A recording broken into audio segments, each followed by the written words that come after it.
Greetings, mortals, and welcome back to the Library of Gnosis. I'm your host, Simeon, and it's a beautiful day full of opportunity. Today, I have with me an author and fellow Gnostic content creator. Go ahead and introduce yourself, mate. The floor is yours. Many blessings, Simeon, and thank you for having me. I'm Nathan Wilson, also a bishop for the Gnostic Union. Used to be a bishop for the Gnostic Catholic Union, but that's disbanded, so I'm somewhat taking it into a new direction. That's just titles aside. I consider myself a Gnostic, which is more important than any degree or title. So we're all priests or monks, really, as Gnostics. We're all basically scholars. We go directly to the source. So yeah, I am an author as well. I also make biblical manuscripts as well. So I like to donate some of that to charity as well. And I like to discuss the various forms of Judaism during the time of Jesus, and especially the various forms of Christianity and the Canaanites, also alternative translations of biblical text. Yeah, you know Greek, right? Not really. I might know like a few prayers and stuff like that and a few basic words. I use a translator to help me translate, and I also use a dictionary. Got to use that. I also use an encyclopedia, but I'll use 2 or 3 encyclopedias, and I might use, say, 2 or 3 dictionaries. And then what I'll also use is I'll use all the alternative like versions of the Bible with their translation also as a guide. And from there, I'll basically use sentence to sentence and word from word. And I'll start decoding it and looking at its various meanings. Say, when I come across the word logos, I'll leave it there in Greek because of its powerful symbolism. Or if I come across the term leistes, which doesn't mean thief, and a lot of English authors have placed that word as thief, but it means rebel, pirate, a bandit, a predator, a revolutionist, a guerrilla warfare fighter, etc., etc. So I place all those alternative meanings so that way the people who read it can decide for themselves what the word actually means to them. So something I like to do. Yeah, I always use the interlinear for the whole Bible changes once you use an interlinear. It's not telling the same story, not at all.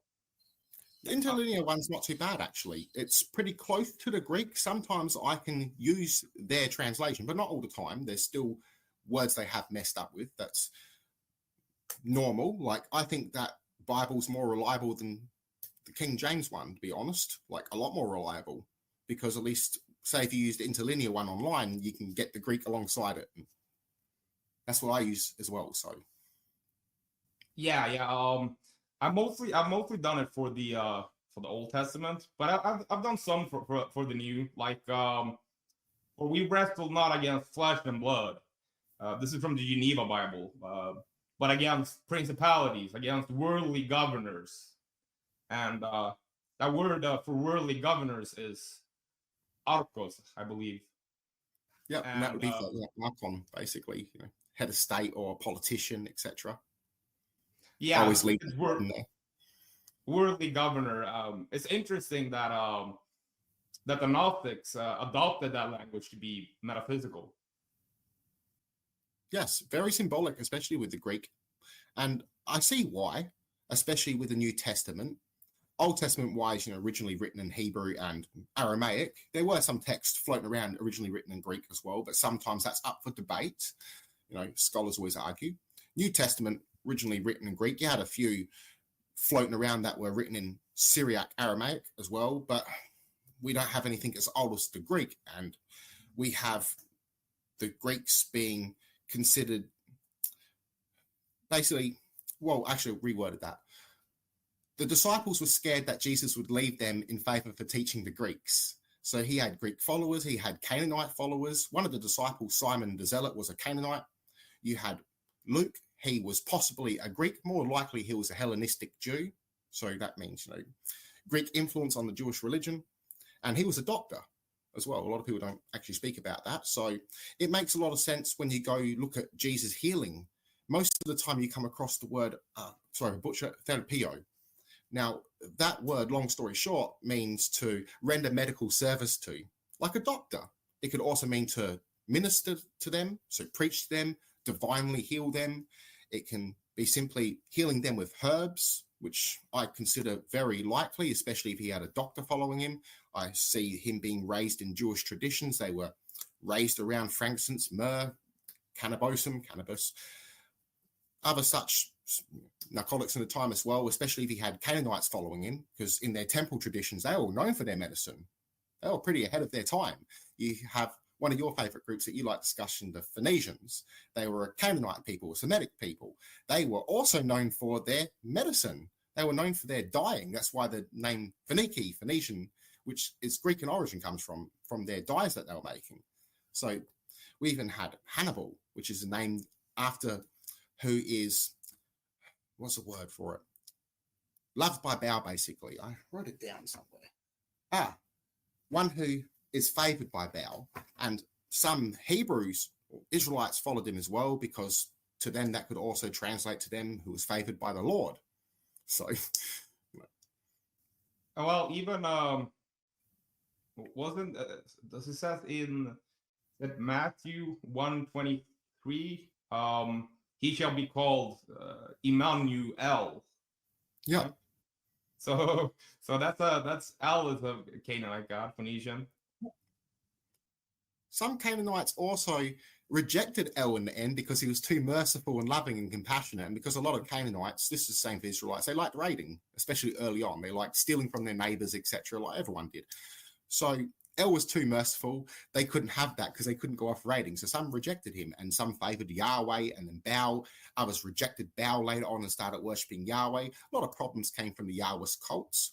We had them recorded by the Sashu of Yahweh in Egypt as troublemakers and bandits known for kidnapping women, children, raiding. They were pirates. And it actually makes sense because if you look at, say, the Essenes, they had a different belief of Abraham. For instance, they believed Abraham was peaceful. But then you go to, say, the Zealot look or the Pharisees and Sadducees, they believed that Abraham was a conqueror coming from old Canaanite legends. And that's why I say, I think it's Genesis 14.13, I believe it is. It states in the Greek Septuagint, Abraham the Pirate, which is associated with the Euphrates River, which was used for the Canaanites and later on by Muslims for piracy. So it would basically mean Abraham the pirate, not Abraham the Hebrew. So they would retranslate that back later to modern Hebrew, which would not be the same as ancient Hebrew. So censorship as well. Also, there was a lot of text in the Septuagint that favored Christianity. Also, you find many Gnostic elements as well. And you can clearly see that the authors of the Old Testament, same with the New Testament, were multiple different authors. So that would also mean different groups of Judaism. As during the time of Jesus, you had the Pharisees, Sadducees, Essenes, you had Hellenistic Jews. You then had also the Zealots, Syriac Jews, Samaritan Jews. You had the Nazareans. You had what I like to term, it's kind of a lazy scholar armchair term use for it, Canaanite Jews. And I like to use that because it shocks people. So it's more a shock damage term. It just means Canaanites that were practicing Judaism or who had Canaanite ancestry. But the Jewish people, again, were Canaanites. Hebrew was the last surviving Canaanite language. So, you know.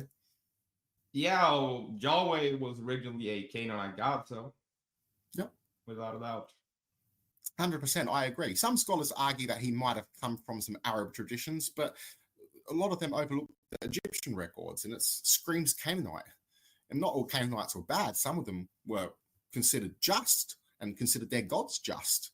They weren't all these people that were considered homosexuals eating shrimp. That's just Bible propaganda bullshit, you know, insulting their own people, really. Yeah. History is written by the victors, as they say. Yes, basically, yes. I know some Greco-Egyptian or Hellenistic, I can't remember, Greco something, considered Yahweh to be the Egyptian god Seth, god of chaos and deserts. Yeah, and a lot of Gnostics took that opinion too. And also, you had the Margarites. They believed that Yahweh was the demiurge, not evil. He was just an angel acting under a command of a god that was above him that he didn't really understand or know himself. So that was interesting. That's 1st century BC era. So they're like the ancestors of the Essenes, or one of them. So they are an Essene faction because splits, making more groups that were called Essenes, but they're beforehand. So That's interesting. But again, you had different types of Essenes. Some were vegetarian, others were pescatarian, refusing to eat any land animal, believing that fish were a gift of God, which is quite interesting because the Cathar had the same belief. Marcion as well believed that fish simply split in half and multiplied. They didn't have sex, and thus they would eat it, considering not having a soul in it. Not all of them had that tradition. Some completely refused to eat all meat.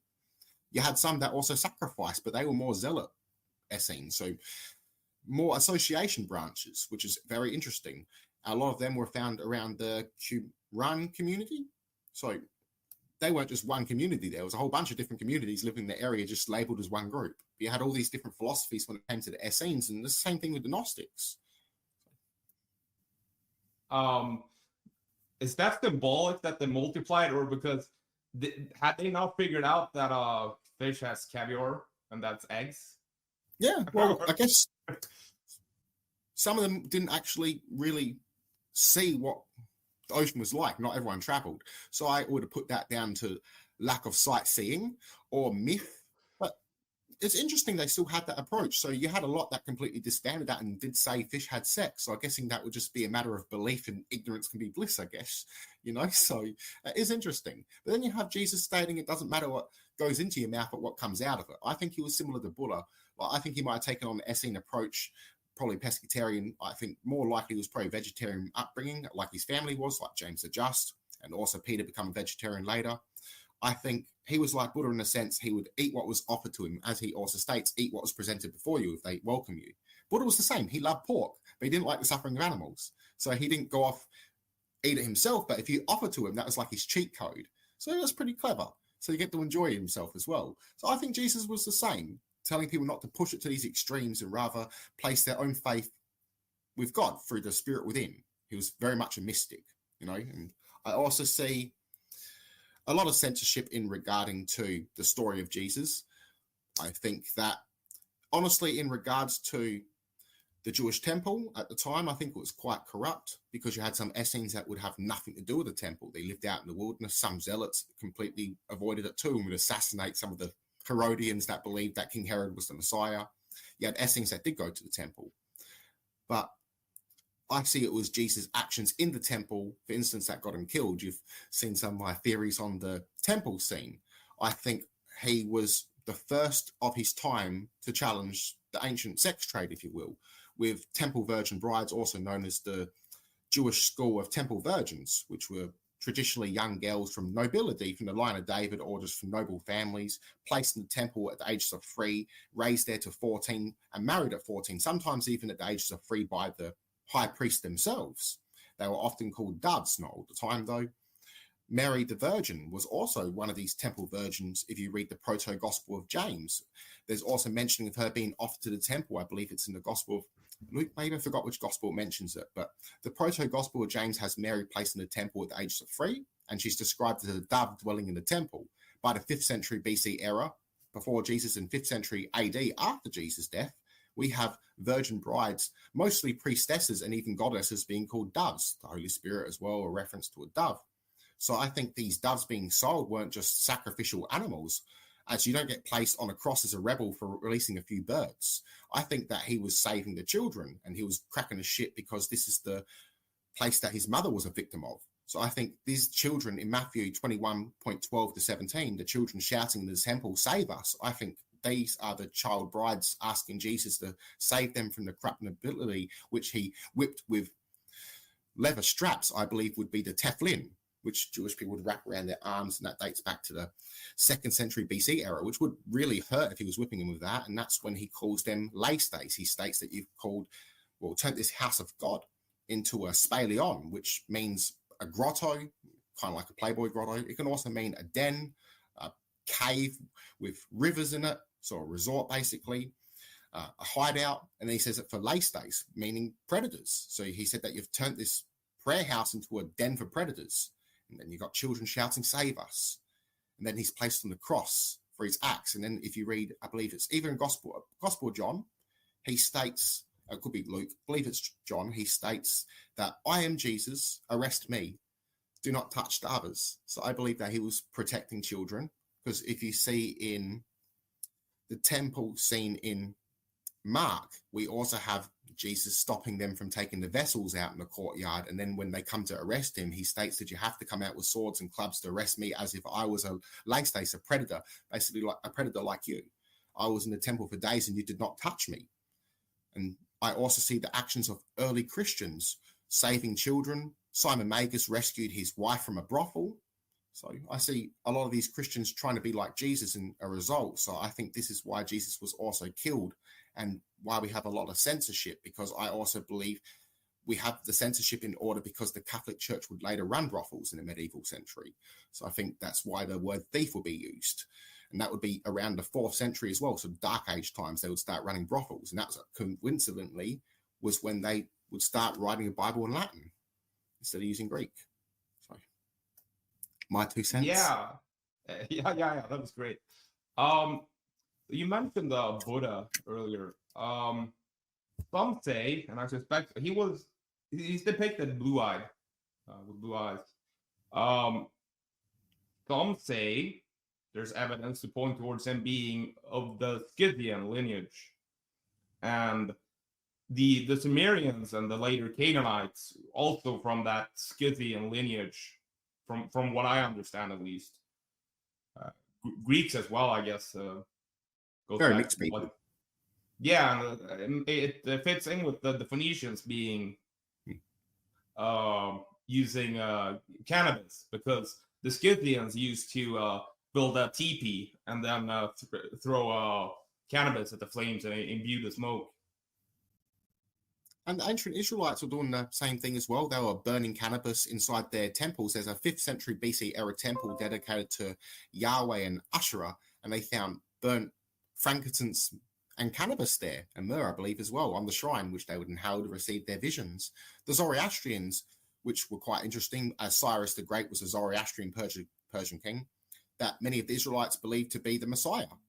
And the Zoroastrians were known for their inhaling of cannabis mixed in with opium as well. They were said to be the basically biggest drug dealers of their time, which is crazy. So they visited Jesus with gold, frankincense, and myrrh. If that story is even true, I don't think so.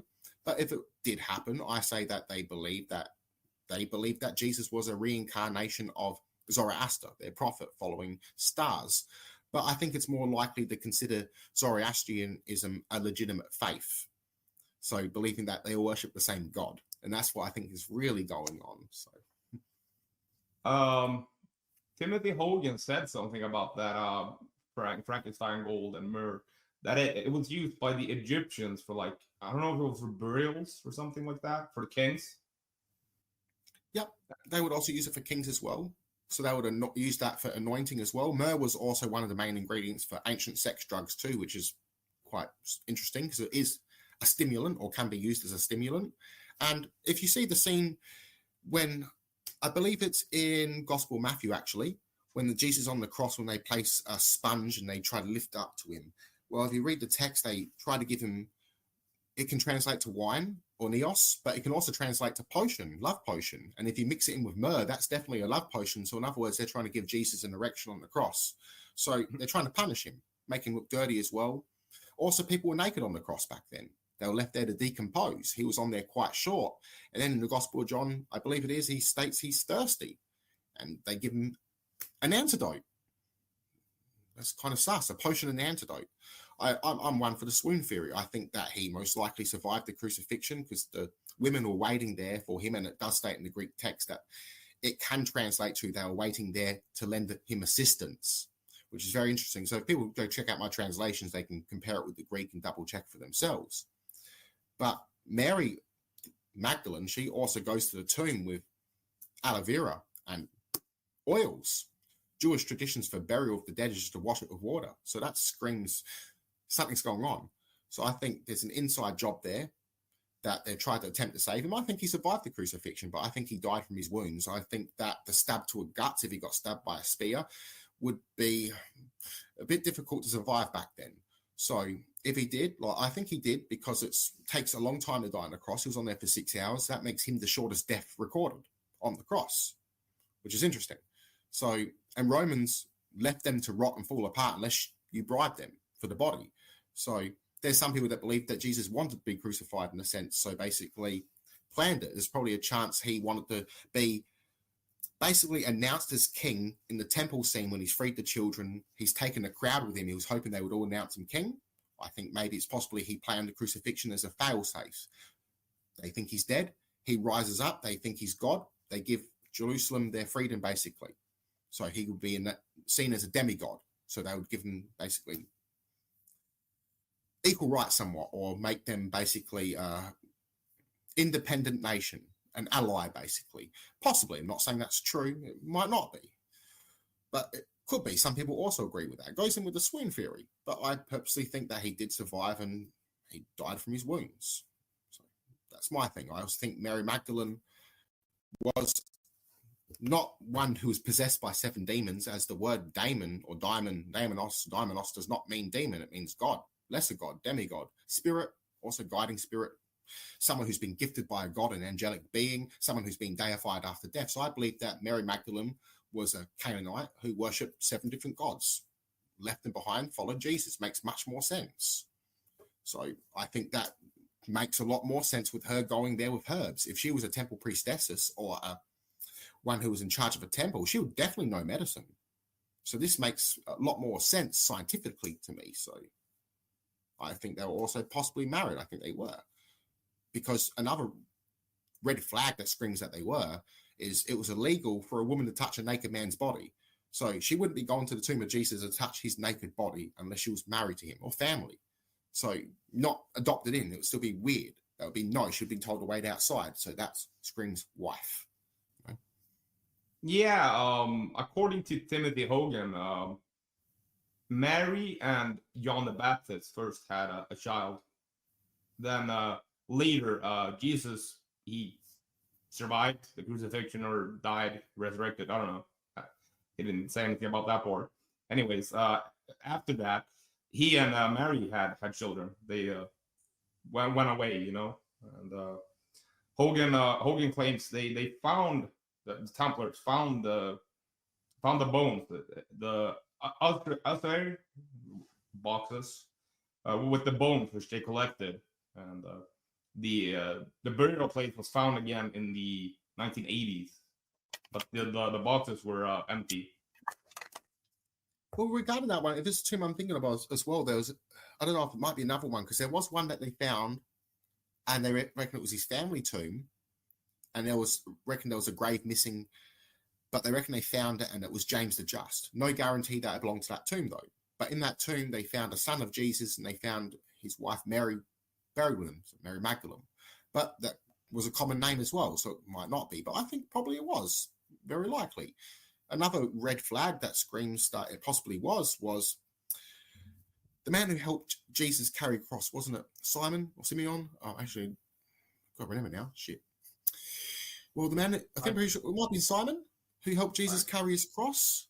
Yeah. Well, they found his tomb, and the markings he had on there were the same markings they had on the Jesus family tomb. It was early Christian symbols, so it's very interesting. So if they weren't the family of Jesus, then these guys were early Christians. But if it was Jesus and his family, they're going to scream no. It's like basically when they discovered the Gospel of Thomas. No, it's forgery. It's not. So it's because it didn't agree with them at first. They didn't even like the person that translated it at first. So they had to apologize to the translator because he thought he made it up.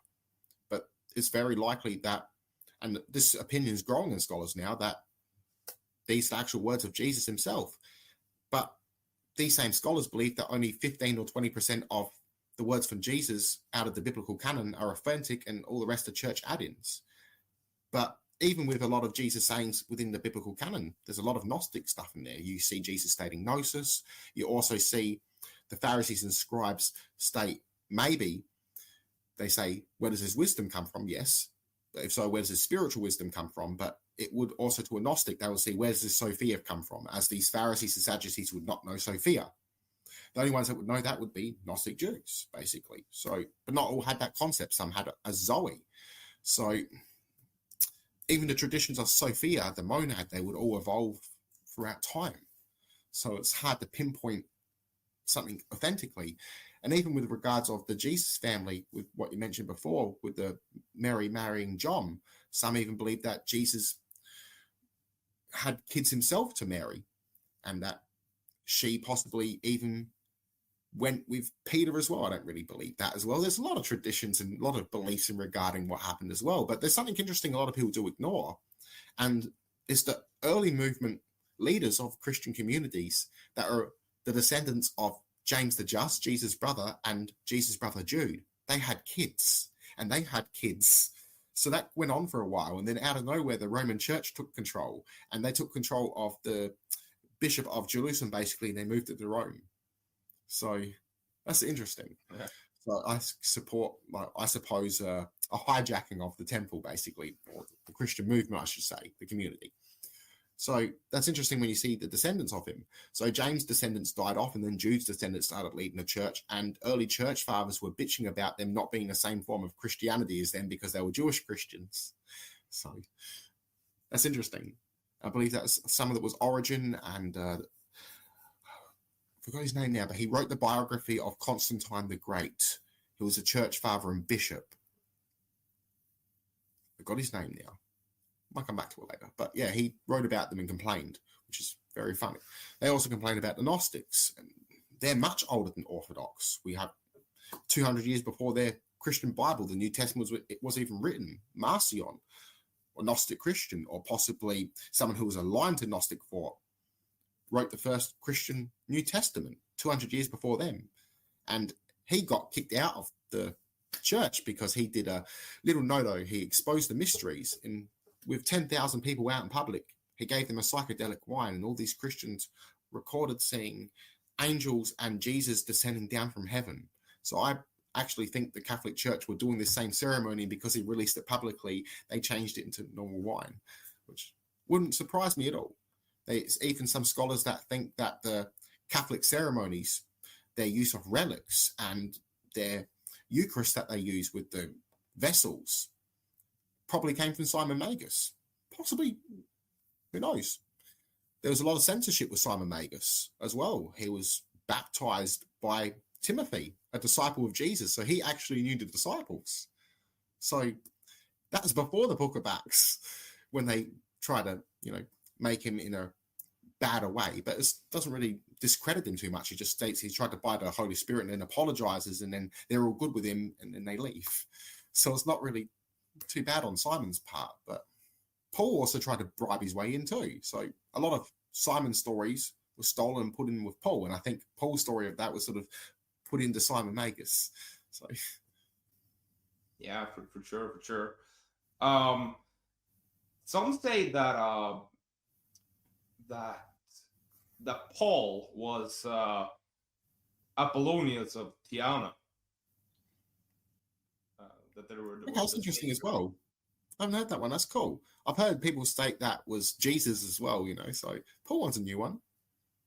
I know a lot of Polyneus traditions they did also borrow from Christians, and there's probably likely that Christians probably borrowed from them too.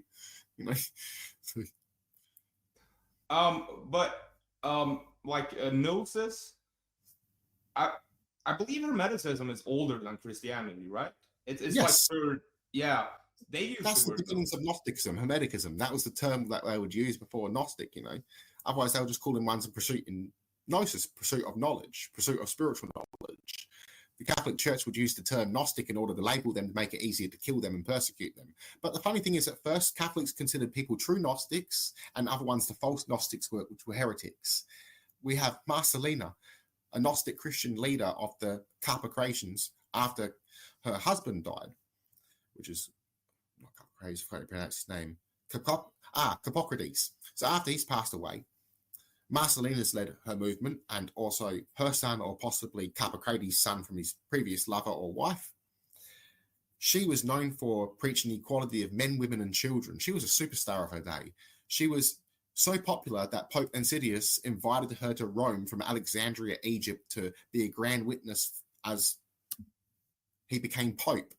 So it shows Gnostic Christianity had a huge part to play with Christianity until late 2nd century, basically dickhead St. Irenaeus, who said there's only 4 Gospels and wanted people exiled from their homes. And because of that dickhead, we have worse heresy hunters. So all these witch trials that went on, he's to blame for it. So he was almost like Hitler of his day, in a sense. Not as extreme, he was a dick. So Yeah. I recorded a video yesterday. Started almost finished editing it. It's about Paul's letter to the Colossians being a Catholic forgery Yep. because they uh, Irenaeus found the letter to Colossians just coincidentally at the same time against heresies was published.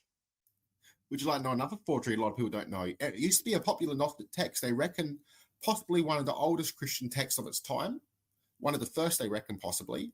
The Epistle of the Apostles, it's possibly it was written by the Apostles. We don't have it though. We only have the forgery version written by the Catholic Church, which was anti-Gnostic.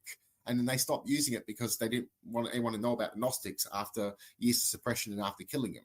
So they suppressed a lot of stuff. So they were definitely forging stuff. 7 of the letters of Paul were considered authentic, all the rest are forgeries. And we have 10 mentioned by the 2nd century. We only know about those 10 because of Marcion. And he was a huge Paul fanboy. So it's likely that we got all those letters of Paul from Marcion. Like not all 14, but those 7 considered authentic ones most likely come from him. But he probably even wrote it. Who bloody knows? But that being said, so even the married couple of, I forgot their names now, that Paul was associated with, and they were Roman. I think one might be Thelsia or Thracia. I forgot her name. Not Thelsa, because that was one of his followers, which there was a gospel written by her as well, which was banned. But the long story short, these 2 Roman couples, or maybe they were Thracian couples, I think they might have been Thracian. Paul, that was associated with him, that was friends with him. Well, the funny thing is here, Simon Magus was the one that married them. I wish I wrote down their names actually now. So there's definitely borrowing of Simon Magus' story with Paul's story. And if Paul was not Simon Magus, they definitely would have gone along with some things and would have seen eye to eye with some things. Some things no. But a lot of Paul's stories contradict because of the church edits. There's Jesus words that contradict, where he states those who live by the sword die by the sword. Then later on we have the church edit saying sell your shirt and buy a sword. It's like, so we had different followers of Jesus too that had their own ideas as well. Gospel of John begins straight up Gnostic. In the beginning there was God and the Logos, which is kind of funny, that would come from the Carpocratians that believed that there was the monad, God, the Logos, which would later become Christ, and Zoe being the Sophia, or the Holy Spirit. But Simon Magus believed that originally the Logos was Moses, and then when Christ was crucified, he became basically deified, and he became the Logos. So he became greater than Moses, and which is very interesting. So Simon Magus had an early belief as well. So he was leading the early Christians as well himself. So he had a very mixed belief that eventually evolved over time as well. There's very good evidence that states that he possibly wrote a lot of the Great Declaration, which is interesting as well, a Gnostic work. We have other writings, I think it's not Celsius, I think it is, or it might be Celsius or Celthus. It was meant to be a follower of John, the disciple, and he's credited to be the author of Revelation, and Irenaeus states that he cannot have written it. He fits the timeline of the Gospel of Revelation and Gospel of John being written. So a lot of the text Gnostic, because the earliest texts were written by the Gnostics. They're the first paper bearers of Europe. So it's interesting. So they were the first to write. They loved their education. They liked seeking knowledge. They would meet up in secret to discuss maths. They were super nerds, Yeah. It's like Dungeons and Dragons party, right? Yeah. They were beautiful, though. They were non-violent. It wasn't until you had the Pauthinians, which were big Paul fanboys as well. They were the Gnostics that would fight back, and they were renowned warriors. Muslims were kind of scared of them. Christians were scared of them, and even sort of Jews. And the funny thing is, Christians, Jews, and Muslims would all call these guys Muslims, Christians, or Jews. And Muslims are like, nah, they're not Muslim, they're Christian. Christians are like, nah, they're Muslim. Jews are like, nah, they're Christians, and etc. But they were Gnostics. And they're basically the beginnings of what would form into Protestantism. But before this, even with the Cathar incident, which came later, they were peaceful as well, non-violent. There were a few that did fight back, but it was Catholics that were defending them. But early Christianity, early Gnostics, they were non-violent, peaceful. The only time I seen that they actually did something that was basically still peaceful, but not peaceful in the sense of you're not going to get a slap. Basically, was rescuing kids from pagan brothels. One reason they were burnt by Nero as human candles. He seen them as a nuisance, as rebellious. So that's why they were being killed as well. There were also Christians that were demanding to be martyred as well. There was one Roman politician that said, "You miserable wenches, go drown yourselves," because he didn't want to have more killed. So he's like, "Go home." So it's like a little defeat to some of those Christian mobs. So some Gnostics didn't want to be martyred. They were warning against it. So very interesting. But they were known for their preaching of equality of men, women, and children. So they were the free thinkers of their time. Very stoic in a sense. Very intelligent. So they recognized right from wrong. A lot of them wanted to escape this world because they seen it so messed up. They seen it as the illusion. And a lot of life we see around us isn't illusion. Even our own thoughts, we come to our own progressions of awakening. I wonder what the Hermeticists must have been around at this time too. I wonder what they would have thought of Jesus calling himself the Good Shepherd and the Logos. Yeah, well, a lot of them liked him. So I don't think he probably called himself Logos. I think when I've read the text, like once or twice he stated Logos to you. So God's reasoning a word. I think that people, like, you definitely see him being called Logos. I see him only calling himself Son of Man. So it's interesting. But yeah, definitely they would have seen connections. You had Gnostics and Egyptians that believed that he was a reincarnation of Trismegistus and Hermes. So Thoth and Hermes. And some even Indians believed there was a reincarnation of Buddha or even Krishna. So we had all different traditions back in ancient past as well. But yeah, we had some similarities of him as well. So definitely some scenes. The Egyptians loved the Gnostics. They also loved the Coptic Christians. Some Egyptians viewed Christianity as just a continue-on of their religion. So, which is pretty cool. So early Christianity was very open-minded. It wasn't until we had Orthodoxy that came into the picture, Proto-Orthodoxy, which is the beginning of the Roman Catholic Church, that we had problems. So they're the guys that cause problems. So the Gnostics, they loved everyone, basically. Some of them were very anti-Jewish God. They weren't anti-Jewish people, but they were anti-Jewish God. They were anti-Yahweh. Some also liked Yahweh too. So it's, depending on the version you look at, some believed that Yahweh was another name for El, carried on with that Jewish tradition. Others believed that Yahweh was the demiurge. Others believed that Yahweh was a vengeful, jealous, evil archon or Yadabaoth. The demiurge was evil. Others believed that he wasn't fully evil. He was just ignorant, and that Christ would come and bring him repentance too, which is interesting. So we had all these different beliefs, but mostly the idea that God was incomprehensible and unknowable by us humans. The part of God that you understood was the spirit within your soul, which was an image of God, which returns there. So that is which is eternal.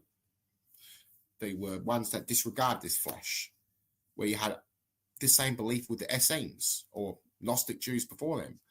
The mystics believing that the soul was eternal. But then you had the Pharisees and Sadducees believed once you were dead, that was it. But the Pharisees and Zealots, they were big on the belief that the body would resurrect with the dead. There were even some early Gnostics that believed that Jesus' body would resurrect along with everyone else, and that it was the Christ spirit that possessed him and then went back to the Father. Or even believed that Jesus didn't actually have a body, and that he was the Christ spirit or the Logos that was sent here. It only appeared to have a body, and either Jesus was crucified or it was Simon, or they thought they crucified him because he gave him an image of something. So he also had Valentinus, who was a believer that Jesus had a spiritual body in a sense, so not quite flesh as we would see it, so it was pure, so he didn't need to take a poo. We had Catholics that believed the same thing too, that argued over Jesus not taking a poo and weed, and people died over that, over the argument of Jesus defecating. We had St. Nicholas punch one of the Arian Christians in the face because he believed that Jesus was a spirit, and thus Jesus had no reason to defecate. And so the person we now call Santa Claus punched him in the face, and he got kicked out of the Council of Nicaea, which is where they were kind of deciding the canon. It wasn't as simple as that. You had 11 councils that took place after that as well. So the canon was always evolving. They would later add Revelation, when at first many of them rejected it as Gnostic. So which is interesting as well. We have very Gnostic elements, and as the Gnostics warned about the growing influence of the Catholic Church, we find this in Revelation, the mark of the beast. In Greek, these words mean something different. It means a rank and order, or a rank and poisonous animal. That screams someone's usurping their movement. The poisonous animal is the Roman Catholic Church, the Romans, that are usurping it. So that's my view of that. It's nothing to do with these creatures or anything like that. It was most likely written on psychedelics. The island of Patmos used to be home to magic mushrooms because the Romans stamped them out and destroyed it. They were importing mushrooms from the island nearby so people could get high and receive their visions. The flesh of the gods or flesh of God. Some Gnostics even believed that Jesus was a magic mushroom, which is weird. Some believed that the tree of knowledge was a magic mushroom. Some Cathar, which were in medieval time, had this belief. And that was what gave Adam and Eve the vision. We also had some that didn't believe in Adam and Eve, and it was pure symbolism. We had some that didn't believe in demiurge, that the demiurge was symbolic for our own ego and our lower self and our own desire to be God. We had some that did believe he existed. We had some that believed that archons and Yaldabaoth was trapping human souls. We had others that didn't believe this, that just the soul kept reincarnating until it connected with God and discovered itself and became like Christ for their own selves. Again, different beliefs, different theologies, which is the awesome thing about Gnosticism. We don't hate on each other like the Roman Catholics and some of the Orthodox and our Protestant cousins. Who were the Gnostics that like believed through like salvation through sin? Wasn't there a Christian group who believed like because the body is like sin, you need to commit sins to like free yourself or something like that? Yes. There were some that believed that too. Rarer groups, you had some of Crucifixions that believed that, but a lot of it was church propaganda to state them all as one group. Some did believe you had to escape sin in order to sin. So you had to sin in order to be saved. And not all had this approach. Some Crucifixions rejected sex or just rejected having kids because this world was too corrupt. But they all wanted to be like Jesus. So I don't see them so much doing like massive gay orgies or anything like that. I see them, they were fine, a lot of them, with homosexuality, but they didn't have a term for it back then, like until the Catholic Church. So when that term came about, they were fine with them. They didn't mind. Well, they didn't say homosexuality. They called them, it's a word for it that they used back then. Sodomite. Sodomite, yeah. Sodomite. So they didn't mind them so much. On YouTube here. Yeah, sorry, I'll keep that thing. So it's just a word that they use. People, language evolves over time. It's like the words that we use. But yeah, we had some that were fine with sexual equality, that wanted you to engage with yourself because they believed that love was a form of worship. So others condemned it too. So I just brought up that group that to show how varied the people who were considered Gnostics were, and not everybody was best boy, God's best dog, if you put it like that. Like the Barbarites as well, they get a bad name as well in one of their texts, which Catholic Church propaganda this to be able to kill them. They said that they were drinking semen as a part of the Eucharist. That's pure propaganda. They wanted to be like Jesus themselves. So these were good-hearted people that were known for their acts of poverty, charity, fasting. Some of them were delving into psychedelics, which is what gave them the bad name. But they definitely weren't they weren't like Canaanites. They stated the Canaanites were all gay. No, some of them were vegetarian. Some of them were very Essene, and some of them actually became Essenes. So the Essenes welcomed them in. They were more open-minded. But then you had the other Jews like, no. Racist in a sense, what we would call now, or simplistic. They were very aggressive. But again, that was a problem with the Yahwist cults, and that's why you see Jesus in John 8:44 state that you worship your father who's the devil. He would state about this about his own God. Why would he call his father the devil? So he's calling their father the devil, which is Yahweh. So very interesting. Also, Jesus states in the Gospel of Matthew, I believe it's in 18 somewhere, he states that whoever causes a child to stumble, or it can also translate to whoever causes harm to a child should tie a millstone around their neck and drown themselves.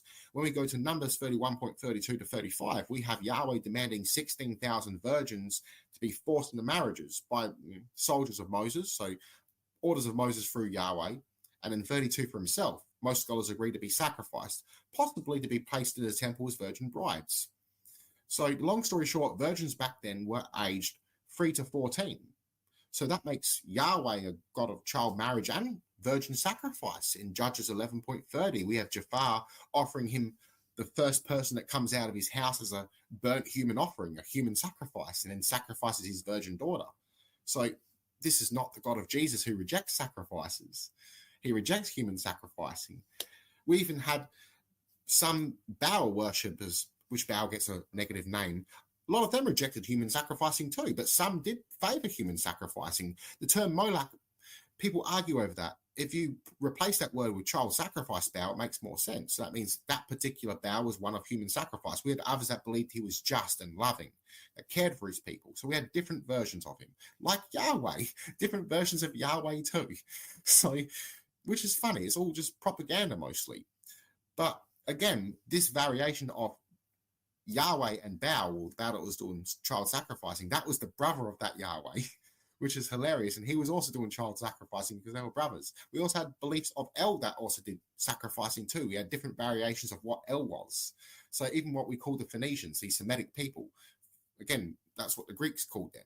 They would have called themselves Canaanites, some of them even Hebrews or Israelites. They would have even called themselves the nation that they lived in, as some of them lived over in Carthage. So they probably called themselves Carthaginian, and just they all got labeled as one group, bad name as well, some of them too. But no, they were loved. We even have the possibility that, say, if Hannibal won the war, that today the whole world would be basically speaking a Semitic language, either Hebrew or Canaanite, instead of Latin or now English, which is, who knows, which is very interesting. So I also see a lot of censorship on the Jewish people. I see why the Romans disliked them, because some Jewish people did follow Hannibal. Not all, though. So it's like Herod, where some believed he was the Messiah, not all. Herod also fought alongside the Romans and also fought against them when he joined Mark Antony and Cleopatra, and then later he would serve Augustus Caesar, stating that, look, I was loyal to Mark Antony and I fought against you knowing we would lose. I propose that I will be disloyal to you, and if not more, and he was allowed to keep his kingship. But once he fell, the Herodian faction also fell, obviously, because they believed that either him or his Messiah, well, he was the Messiah, or that someone of his dynasty would be the Messiah. So we had all these different beliefs. We also had Essenes and Zealots that made their own messiahs too.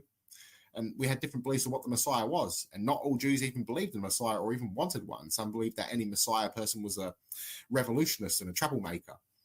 So different beliefs, even in regards to that. We had some that believed that the Messiah would be simply anyone, didn't have to be Jewish, who helped the Jewish people or who had a greater understanding of God. We had some that believed that he had to be a king, and that he had to either convert the world to Judaism or he had to liberate the Jewish people from their conquerors during the Babylonian times, the Babylonians, which later became Cyrus the Great, and then later someone during the Roman times. We had during the Bar Kokhba revolt, whatever it's called, I forgot the name, one of the people leading the revolt, he was even believed to be a Messiah as well. So a Messiah wasn't nothing new. We had different. It wasn't a crime in regards to call yourself a Messiah. It was a crime underneath Roman law if you were stating that you were a king when they didn't choose someone to be king, as it was a puppet state of Rome. It was a client state. Wasn't I don't know how that works. Like I can't even tell the difference between Sumerian and the Canaanite. The Canaanites came later. Wasn't Abraham originally from Sumer? Yeah, or from Canaan. So one of them too, I believe. So it's hard to say. It's on tradition as well and belief. But yeah, some say he was a Canaanite and came from Canaan, or his family came from Canaan. Some state from Sumer. There's a lot of borrowing from the Sumerians as well, like the flood story as well, the Garden of Eden as well, the Anunnaki, the sons of Anu, and Enki. So Anunnaki, thus, so Anu and Enki. So you have the Elohim, the sons and daughters of El, the gods. So El Elyon was the father of up to 80 children in some stories, which is crazy. Him and Asherah, and some other times it's not Asherah, it's someone else, it's Ashat, which is also arguably Asherah as well, or another goddess, or even Asherah another wife. And in some stories, El has multiple wives. There's one story in the Ugaritic text that states that El got too drunk and had to be carried home by the Elohim. So he was a jolly god that got too drunk and was merciful. And some Canaanites didn't like that. So we had the worship of Yahweh. But then the Israelites were also getting their asses kicked, and so were some of the Canaanites. So they started mixing Yahweh with El, or mixing in Baal with El, or mixing in Yahweh and Baal together, and then replacing Baal with Yahweh, or replacing El with Yahweh. Both Baal and Yahweh were both credited to have stolen basically El's wife. Well, not really, but they were just given it by the people, whoever wrote the story. So we have all these different stories of who God was and who his wife was, and then later on we got rid of his wife because they wanted to make it male dominated. So interesting. We also had Jews that believed that God was both masculine and female, some beyond gender, beyond sex, and had both masculine and feminine properties and were made in God's image. And that's why you also see two creation stories. So it's crazy. So it's even with the Sumerian belief, there was different beliefs of that. Some people go, oh, it's ancient aliens. I argue to them they have not read the history of the ancient drug use and all that stuff in ancient Sumeria. They believed that they could contact their gods through magic mushrooms, the flesh of the gods. They also had temple priestesses and what we would now call temple prostitutes or sacred sex worship. They had this. Young girls, when they turned of age, were expected to go way outside the temple, outside the statue of the sex goddess or goddess of love of the Sumerian beliefs, and she would offer her services for a few gold coins. She would then give those gold coins to the temple, possibly keep a little bit for herself, and then she would ritually wash herself, and this was seen of her doing a deed to the community, because there was a chance that she would sleep with one of the gods who shape-shifted in human form, and thus bring forth a demigod who would bring great renown for the city or would bring prosperity. The Greeks believed this too. The followers of Aphrodite, which was a sex cult basically as well. Women were expected, if they didn't want to go to the ports and sleep with a sailor once a year, if they were totally submissive to the husband, they would shave their heads as a sign of they were mourning for Adonis, which was Aphrodite's lover. Otherwise, they went to the ports and slept with a random sailor, and believing that there was a chance one of those sailors was a god, was possibly Zeus, shape-shifting into human form, playing his sneaky deeds to try to sleep with women. And thus they could give birth to someone like Hercules that could bring great renown or bring a demigod into existence, or possibly even sacrifice that child as well, or serve in the priesthood. So it's crazy with the ancient world. Like if you were the father, you had full right over your child in those ancient times. If you were angry with your son, you could drag him to the temple, make him be a priest. You could kill him, sacrifice him as well. It was pretty hardcore. Abandon your kids. Gnostics were known to rescue those kids that they were abandoning because they believed that they were a gift of God. The Gnostics were beautiful people. We still are, Anu was associated with the bull of heaven, or the bull was his symbol, and that's true of El as well. Yeah, and Baal and Yahweh. Yeah, and if you look, and Baal, you have Baal Hadad, you have Baal Hamon, and you have like a bunch of different Baals. Like I read on Wikipedia that scholars don't always know which Baal they're speaking about, Baal, because it was just like a title for Lord, and then you have like Baal Hamon, Baal Hadad. So it gets a bit confusing for scholars. There was even a Baal Yahweh, so which is funny. Yeah, exactly. Yeah. And from what I understand, in some stories, Baal and El were like co-regions, like different, like the transcendent and the immanent, whatever. And that's the same relationship I see with Anu and Enki. So, from what I understand, Baal Hadad, I think, is like because he was a fertility god, I believe, is Enki, which we find we find that story, that archetype of Hermes in all across the world, even in South America. He was named Wotan or something, Woden, something like that, which was the Norse, Hermes and so on. So it's all global, that kind of thing. The This is just from I read the Wikipedia site for Wikipedia page for Gnosticism, and on there it says that some early Christians saw the pre-incarnate Jesus as the angel Michael. Yep. Some Gnostics did as well, yes, which is pretty interesting as well. And regarding with co-region you mentioned with Baal, some also believe that Baal and El were rivals, and even that Yahweh was co-regent with El as well, which is funny. So a lot of borrowing with each other. They were both ripping off each other, but it's kind of funny because the Yahweh's cults would then claim Baal was the god of feces, but technically kind of Yahweh is, because he demands his people bake bread and human poo in Ezekiel 4.12, and then states Ezekiel can use cow poo instead. So to use that as the fire to light it, and then make sure to eat that where everyone can see you. And that's the punishment every time God. Jewish people are in Israel. So, you know. He's a merciful God. Yeah.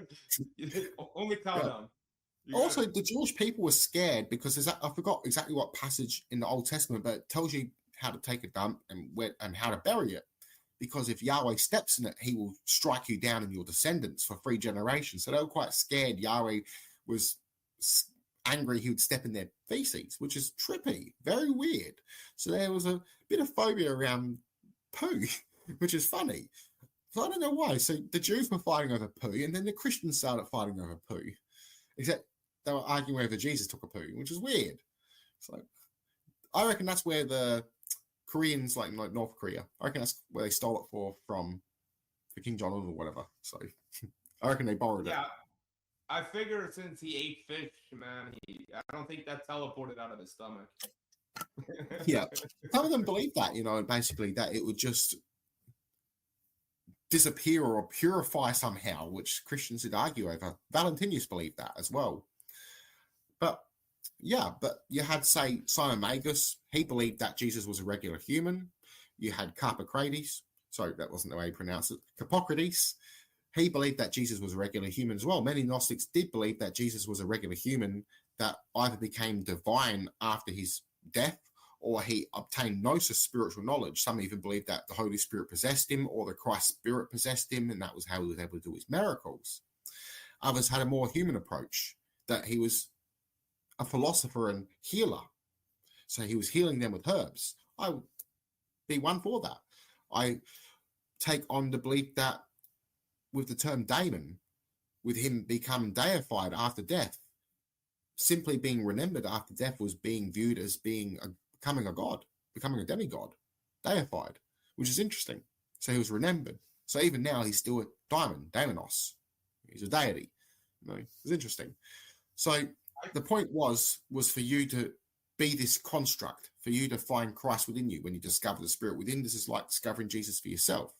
Jesus states in the Gospel of Thomas, he who drinks from my mouth becomes like me and I become like him. He also states to follow after the Son of Man within you. He calls himself Son of Man. So it's within you. So it's something that you become. And this is the meaning of Son of God.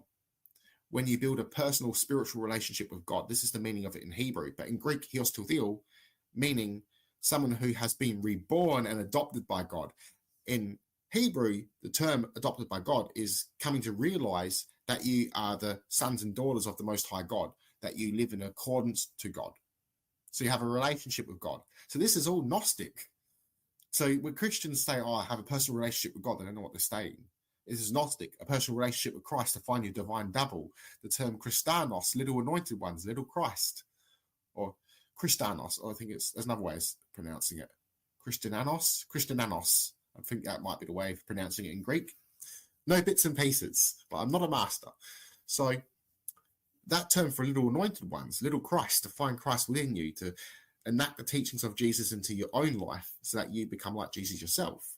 It's like the saying of, to find Buddha, look within, you become like Buddha. It's the same sort of tradition. And it's funny, the Gnostics even influenced Buddhism as well as Buddhism influencing Gnosticism. We had Mani, who started the first worldwide religion of its time. And this was Manichaeism. He influenced the Buddhist religion and the Hindus that believe that the vegetables and fruit that grow in the light, the sunlight, have more light in them. That's a Gnostic belief from Manichaeism. They were vegetarians. So they believed that everything had a soul in it, and even taking fruit and eating vegetables was pleading from the light, but not as much as meat. So they also believed in reincarnation, but they were very dualist, believing that this world was created by a battle of light and darkness, and then the world was fashioned in. I forgot bits of their beliefs. It's very complicated. Some of their beliefs also survived in eastern parts of Asia. He was killed by the Zoroastrians. They either peeled his skin off of him and then they boiled him, or they put him on a pike. We're not 100% too sure how they killed him, which is horrible. The Gnostics always faced persecution. I actually seen someone on there stating not long ago on YouTube that just because someone was persecuted doesn't mean they're right. They completely ignored the crimes that they were doing. So I've commented on there, you've just ignored the fact that in Deuteronomy, it states that Yahweh inherited Israel from El. You find this in Deuteronomy 32 in the Septuagint, and in the Dead Sea Scrolls, you see the lands are divided amongst the Elohim by El Elyon, and according to the divine sons, he gives Yahweh his inherited portion, which is Israel. So a lot of Christians just overlook this stuff. They simply bash, but they ignore their own crimes. They ignore the fact that a Bible came before them. They ignore that there's other texts that are older than their text, that their texts have been edited. The Gospel of Mark, verse 16 from point 9 onwards up to 2021, they were added in the 4th century. So that's crazy. So that's only with Mary appearing in the tomb, basically, and most of the resurrection stories all missing. So the first people to write about the resurrection were the Gnostics, and they were very symbolic on the resurrection of what it meant. So it was to be reborn in spirit, which was a true meaning. Become deified yourself, become godlike. You are God, which is what Jesus stated. So you're a son of God as well.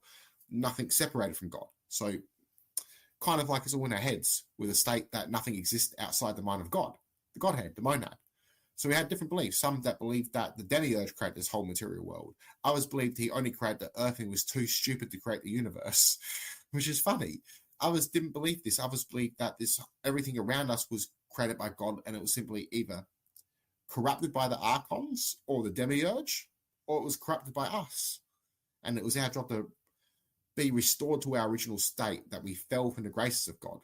So we had all different beliefs of that, which is interesting as well. Some also believe that angels formed this planet and that the demiurge was an angel or just the lieutenant of the angels.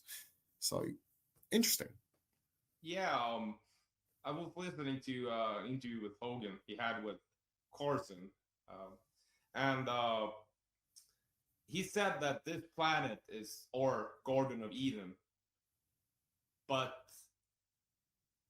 worldly governors, we strive. they're the people who's making this beautiful blue planet a hellscape instead. It's all them. It's also the people going along with the agenda being like, I'll just go with the flow. I'll just do as they say. Nobody gets hurt, but the battles you don't face today, you're gonna end up facing them all later. So the sheeple, as I call them. Yeah. I agree. I was just thinking today, I was out in my wetlands, well, not my wetlands, out in the wetlands meditating, and I contemplated that we're a species that kills our own home, our own planet. We wouldn't take a dump in our own home, like on our floor, but yet we're willing to like defecate the earth before our trash there. And I was thinking, it's crazy. It's like the little of embracing of our connection to even this planet or the universe. It's most people are very asleep. They're stuck in their own little illusions. And it was like that back then in ancient time as well. So we had people like Jesus, Buddha, or even say Thoth, if he existed, or Hermes as well. Some people believe that these were actual figures that were mythologized. Very likely could have been. These figures introduced something that made us think. So, but again, we have even the stories of Jesus. We have both the man and the myth, so we Gnostics, we wouldn't be too upset if, say, Jesus didn't exist, because it's still the symbolic meaning that's more important. So most of Christianity would crumble where we would survive. But even the historical Jesus, they've hidden that. So. I think it's in Poimandres speaking to Hermes, speaking to Asclepius, Hermes, I guess, that he's gonna reincarnate from time to time here on Earth, which seems fitting when you think about this. People think there were multiple Hermes Trismegistus. It's the same soul-like being, and Jesus just being the latest incarnation that we know of, at least. So it's kind of like, that's why I believe that Jesus was not human, in that not his soul. I believe he was an angel, a god, which makes him, as far as I know, I mean, there's so many claims going back to Hellenistic times, but as far as I know, he's the only god that became human. Otherwise, it's humans becoming gods. Yeah. He demoted himself to. Yeah, even like Alexander the Great, they mostly deified him after his death. Before that, he called himself a demigod, basically. So it's a little bit different. Yes, a god, but it's a demigod. It's something underneath the gods. So that could just be us humans as well, being gifted by God. So different understandings back then as well. But yeah, he was one of the only ones that would be considered God in flesh. A lot of Gnostics believed this too, Simon Magus as well. And that was the whole act of Gnosticism, was becoming deified in flesh, basically. So it's not this whole concept of lightning bolts, but no, it's being control of our mind and being able to be co-creators and bring about something greater that's from within ourselves. So living in accordance to God, the monad, or something incomprehensible. You know, some Gnostics didn't believe that we could actually build a relationship with the Father, with the monad, but rather it was through Sophia or the angels and through Christ that we were able to build a relationship and eventually know God. So we would know of him, but vaguely. So it's interesting. So again, different thoughts and different beliefs. This is pretty sick. I have this hypothesis, because I've gone through this, but I'll use to it for audience, that Kepler believed he thought the heavens mirrored what was below, like as above so below, and that Helios, or not Helios the god, but the sun. Yep. I'll just like using the name Helios because it matches up with the planets, you know. Or Sol, I guess, is the Roman. Yeah, Sol. Yep. It's the same in Swedish, actually. Funnily enough. Sol is the father. Then you have Mercury as the Logos, or Christ. And then you have Venus as Sophia, or the Holy Spirit. Yep. And then you have the triune concept of, or being, which is mind, body, and spirit. Soul being the soul, sounds the same. And then you have Mercury being the mind, of course.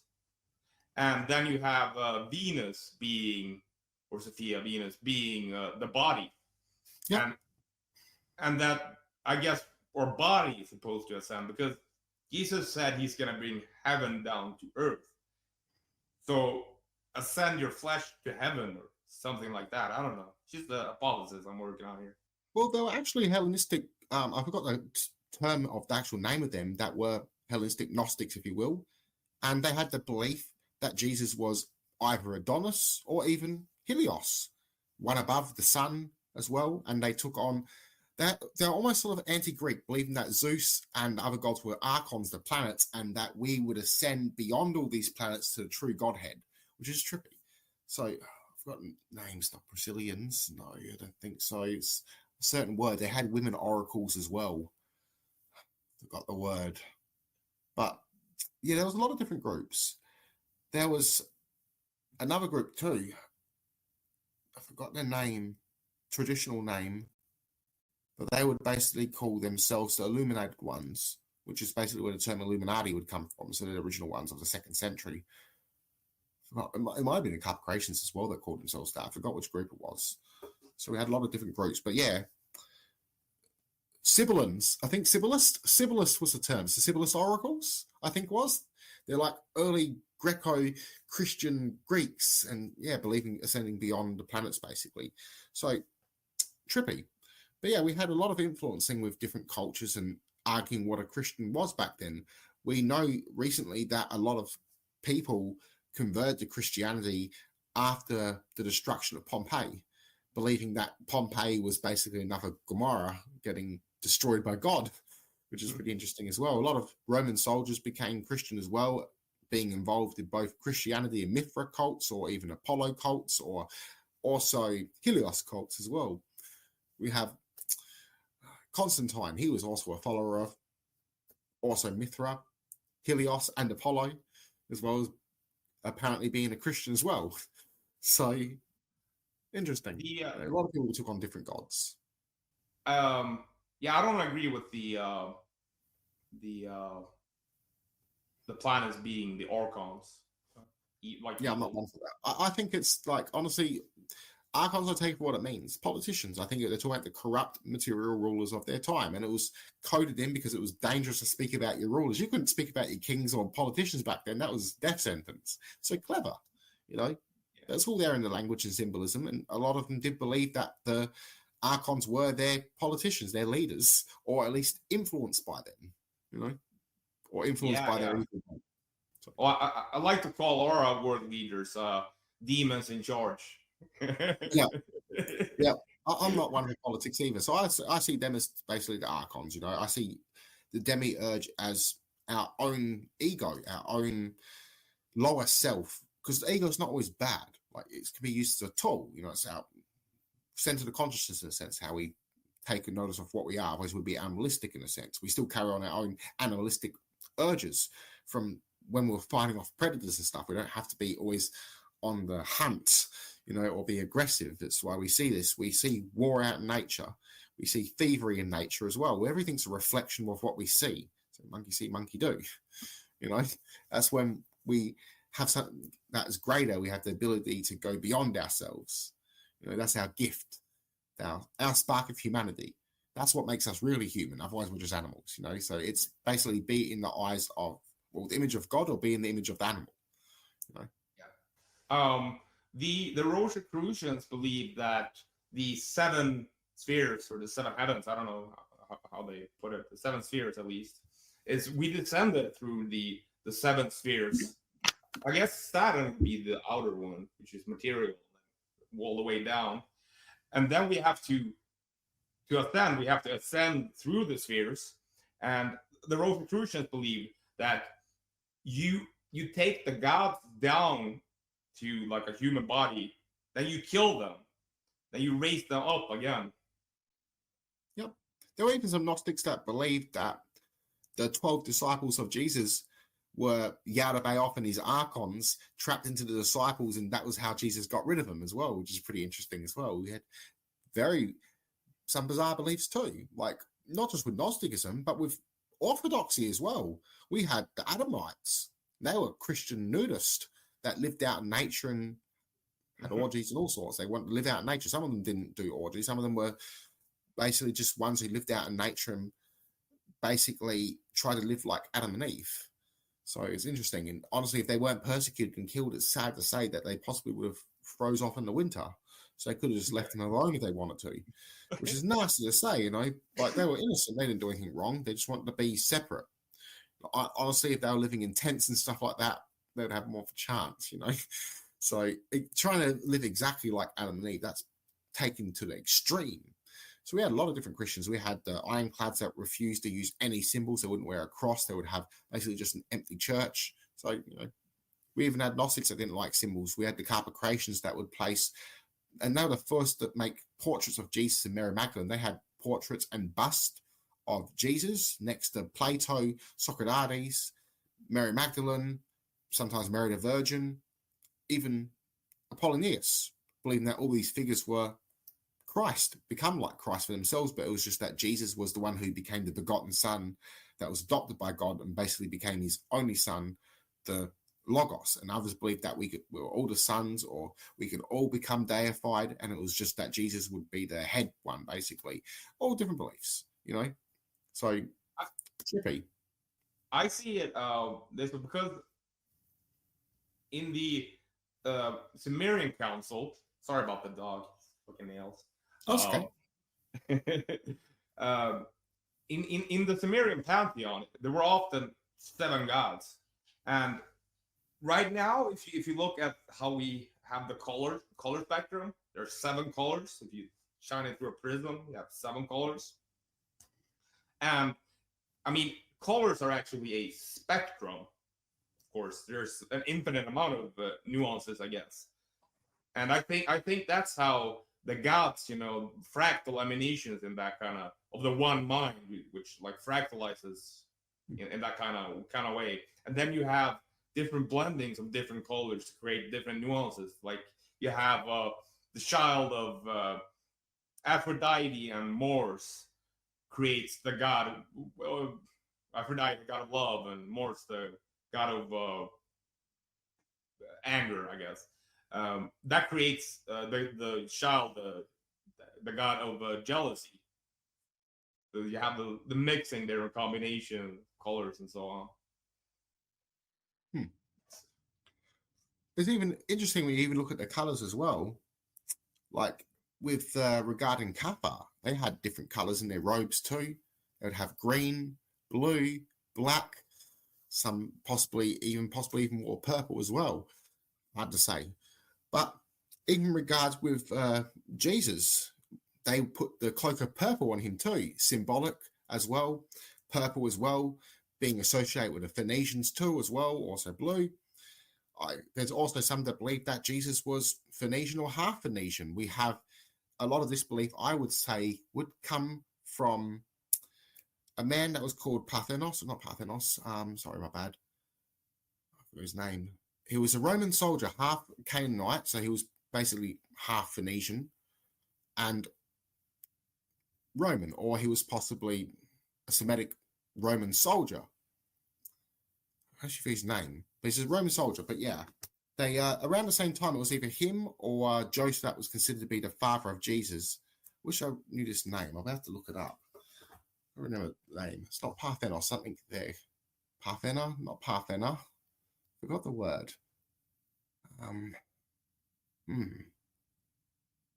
It's not good.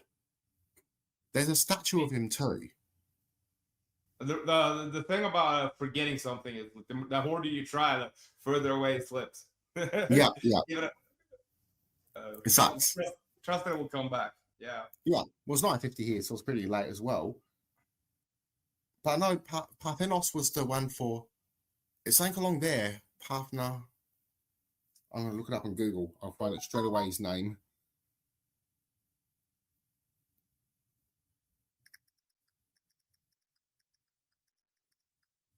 This will go good. Pantera.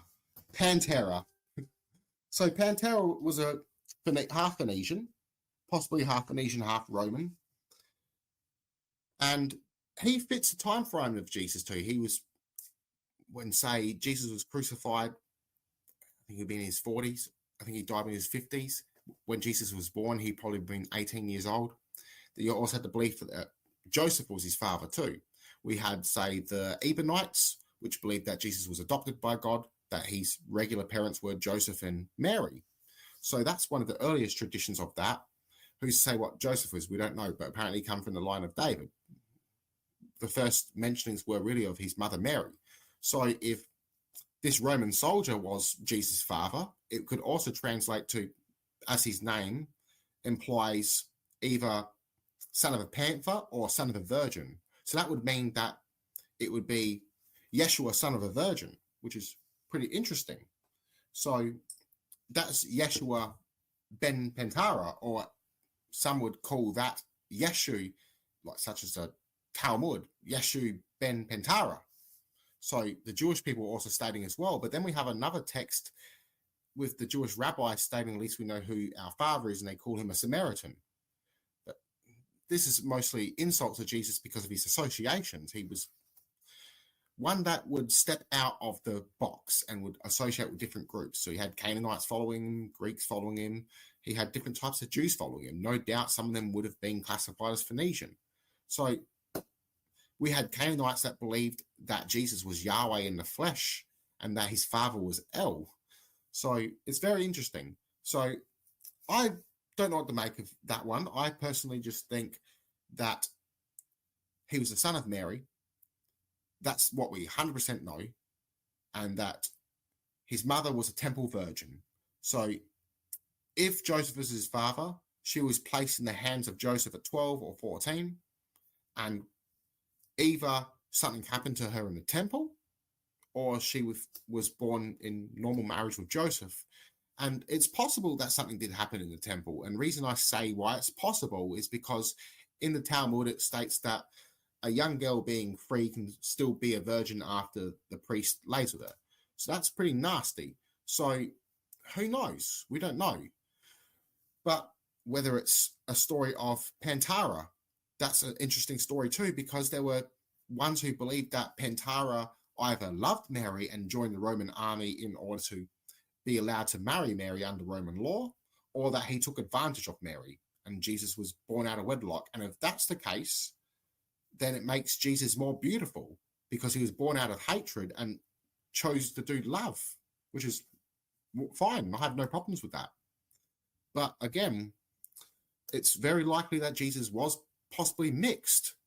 And again, like the Canaanites were mixing their blood. Jesus also spent time in Egypt, so it's likely that he picked up the Greek language there too, or where he was living.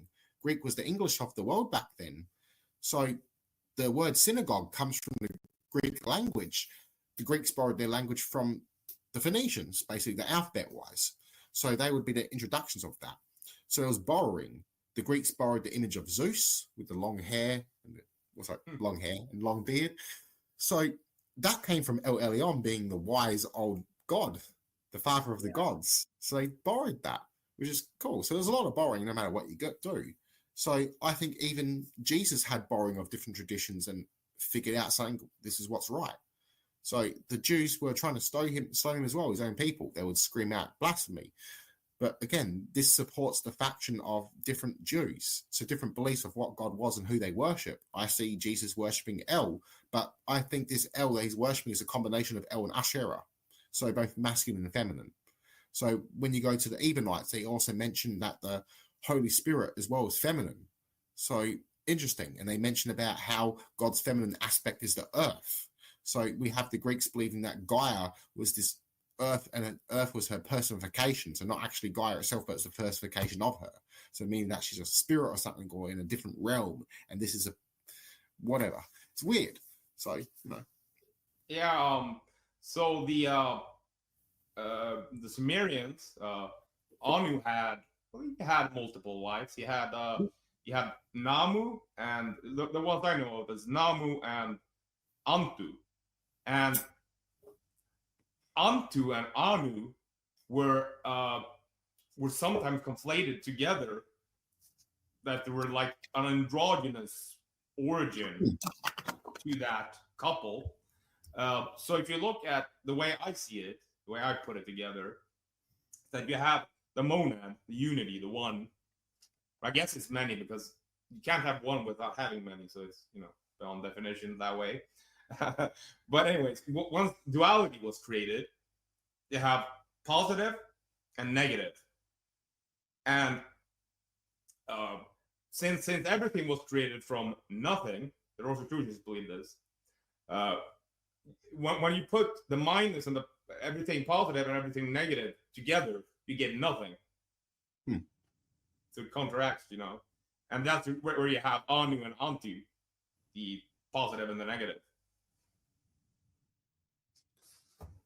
I also wouldn't mind reading something if I can find something too. I got something here from the Gospel of John.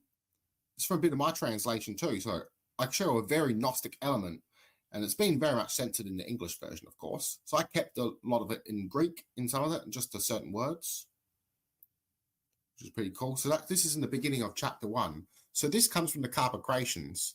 So their Trinity, which was united, was God, or the monad, Logos, and Zoe, and you still find this in the beginning. So it's a little bit different to the standard creation you would find in the Old Testament. So it's got here, in the beginning there was Logos, and Logos was to God, and Logos was God. This one in the beginning was with God. All things were made through him, and without him not one thing was made. With him was Zoe, and the Zoe was the light of men. So Zoe not only just means life, but it also means the life that you have when you have a spiritual relationship with God. So again, this is all very, very Gnostic, which is pretty cool.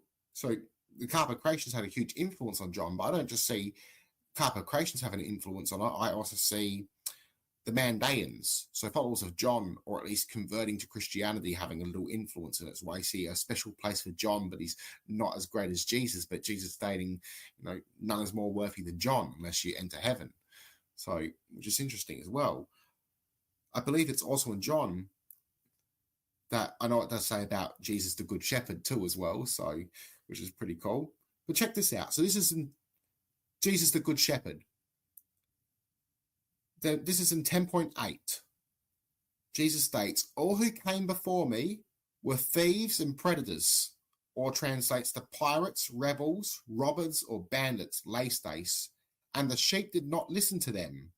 I am the door. By me whoever enters in will be saved, and will enter and leave and find peace. The thief does not come if not to steal, or translates to take away, and to sacrifice and to destroy. I came that they may have life and have it abundantly. I am the good shepherd. The good shepherd lays down his soul for my sheep. And even when you look at Sophia, she gives you her soul. So again, you have Gnosticism here. Jesus is challenging the authority of Yahweh. He's stating that all who came before me are human traffickers. They're predators of their own people, rebels of their own people. So we have something interesting here. This is why they hate Jesus and why the Talmud has disgusting stuff in it, which also backs up my claim, and why they hated Jesus, because he stole their prostitutes, he stole their wives. So he was protecting them. This is why he also states when they come to arrest him, why'd you come out here to arrest me like I was a Laestace like you? Which is interesting. But I want to go to his death, specifically in the Gospel of John, because I have it here, which is pretty cool. I'm just looking it up here. I also found this too. So this is about the Greeks. So this is 12.20. Some Greeks see Jesus, and there were some Greeks among those who came up to worship at the festival. These then came to Philip from Bethsaida or Galilee and asked him, saying, Sir, we want to see Jesus. Philip comes and tells Andrew. Andrew and Philip come and tell Jesus. And Jesus answers them, saying, The hour has come that the Son of Man should be glorified. Amen, or translates to truly. Amen, or truly, again. I say to you, unless a grain of wheat falls into the ground and dies, it remains alone. But if it dies, it bears much fruit. He who loves his soul frees it, and he who hates his soul, this world keeps it for eternal life. If I minister them, they follow me, and where I am, there I am. There is also the minister.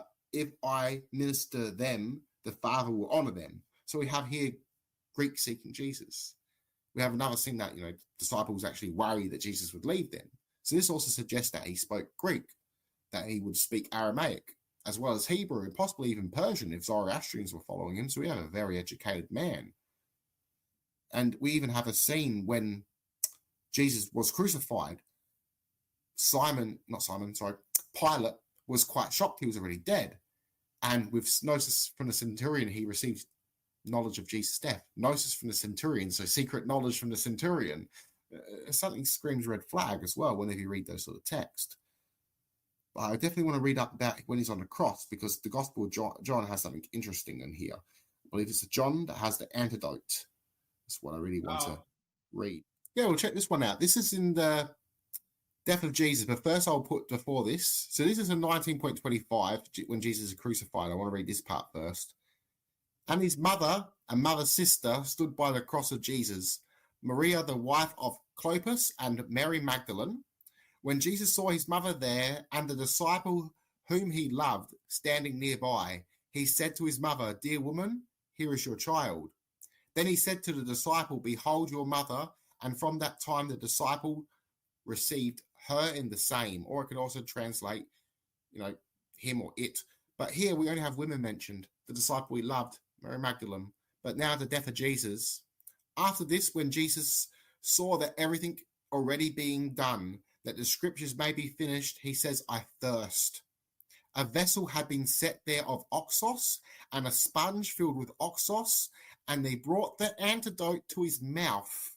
When he had received the oxos, Jesus said, It is done, and he bowed his head and gave up the spirit. You don't immediately go down after drinking something. They've planted something here. Now we go into something. Here's some censorship. So Mary goes to the tomb with spices, not in John. Someone else. It's Simon.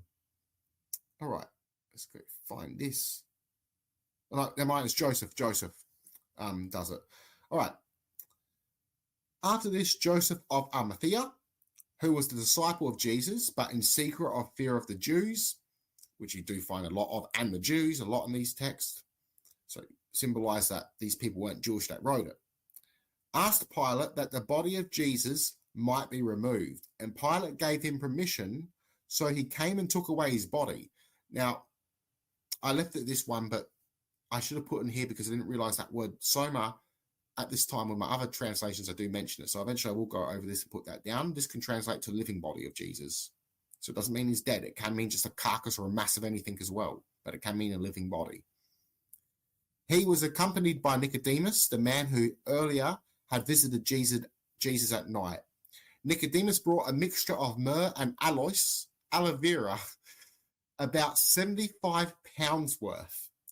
Taking Jesus' body, the two of them wrapped it with spices in the very custom for Jews to bury their dead. No, it's not.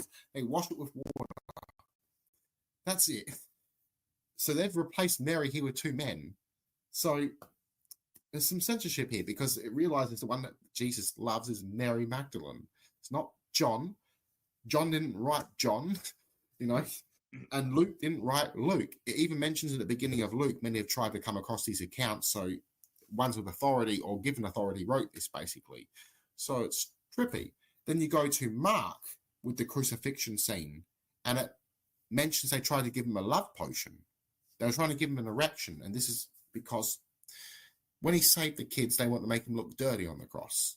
So they want to mock him. When they put the crown of thorns on him, thorny in Greek, this is meaning from the acacia tree. So that was believed to be a part of the Ark of the Covenant. So it's all symbolism here, that they're mocking him and mocking his culture, his heritage, and even being naked was a sin in Jewish culture. So they're also trying to make fun of him as well. So even the sea sponge itself is symbolic for being from the murky womb or the murky sea, the mother of the deep. So everything's symbolism as well, being coated in purple, being coated in royalty, even though they were mocking him. So the sponge itself that they're giving him, what they don't talk about, this was a toilet brush for Romans. They would use the sea sponge to wipe their butts, and then they would dip a stick with the sponge in a bucket of vinegar and water and leave it there for the next person to use. So pretty nasty. So they were also trying to, when they gave him a potion in the Mark text, the love potion with myrrh, they're also trying to drug him as well. So they're doing nasty stuff to him. So this is pretty hardcore. What did he do? He healed people. He said, love your neighbor. He challenged the system. So that's what got him killed. You don't get killed for starting a new religion or anything like that. You get killed when you challenge the authority of the old religions, or even if you're the same religion, you're just starting a new way of thinking. You're not so much going to get killed for that. You might get mocked for it or slapped here or here. But it's when you rebel against that system, which is what he did. He's also called them leistes. So he called them predators in front of the kids, in front of all those who were serving. And he stops them from taking those vessels out in Mark 16, which is censored into English. That also translates to merchandise. So the holy relics as well, the temple narcotics that they'll use, the incense, possibly even the Ark of the Covenant. There's some Jews that believe that when Jesus went into the temple, he stole the sacred name of God, and that's how he did his miracles. More likely, he took their temple drugs, and that's what he was doing. He gave it to the people, said, this is how they're healing you, because holy oil back then was expensive. I also think that when he was at the temple, I think he probably looked at the Ark of the Covenant. It's very likely, because that's where it was. He thought he was on a holy mission. Could be right then and then he believed he was the Messiah, for all we know. As again mentioned previously, when I mentioned some people believe that even with the Gospel of Judas, with Judas handing over Jesus, that Jesus has told him to do it. Some believe that this was Jesus planning this. There's a movie called The Passover Plot that have Jesus planning that if he didn't get put as king, it's not just a movie, it's also a book. So it's written by a scholar that this is his theory, that if he wasn't placed as king during the temple scene, that if he seemed to have resurrected from the dead, then he would have been God in the Romans' eyes and Greeks' eyes. Who knows? I like that theory. I think it's pretty cool. That's, again, theories. That's what we have mostly. It's all theory. It's what you have to believe. I'm not going to tell you how to believe or anything like that. I'm just going to mention little things for fun. I listened to your video on Revelation. In Matthew, I mean, I guess you could say it was from the later forgery. He mentions the day of judgment a lot of times in Matthew. Matthew's the most Jewish. Yeah, what would the day of judgment be? Resurrection of the dead, or the coming of the kingdom of God. So basically, that's why I mentioned it's very Jewish. So they would believe that God would have the souls and soul raise themselves in their old bodies. They would be judged and deemed to be worthy in heaven, being given a new spiritual body that's perfect, that doesn't age, doesn't get sick, etc. And if not, they turn into dust. So that was, to them, a lot of them was day of judgment, was the last days. Not all of them had this view, though. Some believed that the soul simply went to heaven and otherwise reincarnated. Some Jews believed that as heresy. Even with Christianity, the belief that your soul went straight to heaven was regarded as heresy. That's why a lot of them didn't like the Book of Enoch. So in other cases, the last days of judgments was when Messiah came, and there was a big, glorious fight, and the Zealots, for instance, believed the Messiah would be leading them against the Romans, and then God would judge all the souls, or etc. So, but depending on the belief as well. So that's interesting. Then you had the Christian view of the Day of Judgment, which is basically Jesus fighting the battle of Satan as well. And even the belief of fallen angels, that was originally Gnostic. Simon Magus had this belief of fallen angels, and that Yahweh was one of them. So that's trippy. So that demiurge was a fallen angel, just one of the leaders of them, basically. So it's pretty trippy. Yeah. I mean, if you look at Revelation, you would have to. I put Yahweh as being Enlil in the Sumerian pantheon. It says Satan, or the dragon, Satan and his angels. Yeah. His angels? So that makes me think, like, how would some random angel just get an army?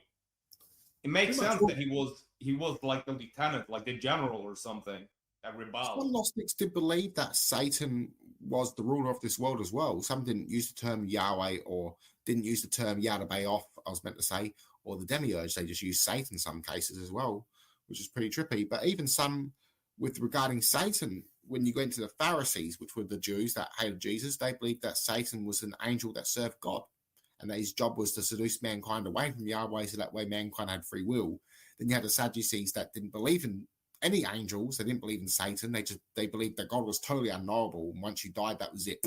You turned into dust. Then you had the Zealots. Some believed that Satan was basically either the inclination of humans to do evil, or was an angel that served Yahweh. But then you have the Old Testament that basically states that either David called the census of the people of Israel was Yahweh. So both of these cases would be meaning Satan being the adversary or accuser. So this means that it's not always a bad thing. And we have Yahweh also being Satan. And this would match the Essenes that believe that the role of Satan was basically served by Yahweh.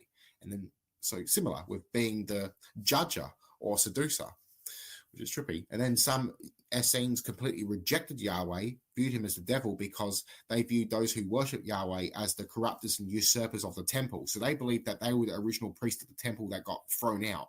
Basically, the templehood got corrupted, and they become a mixture of Greek and Zoroastrian, which is kind of funny because you have the word Parsi, which basically means Persians. The Sadducees would call this to the Pharisees. They called Parsis. They're saying, you're not Jewish, you're Persian. And then the Pharisees would go off and say, you're not Jewish, you're Greek. So they were all fighting amongst themselves, which is hilarious. So in my eyes, the Essenes had a lot of it right. A lot of their traditions would come from Egypt as well, being ritual washing, so baptism. So they were the ones practicing baptism.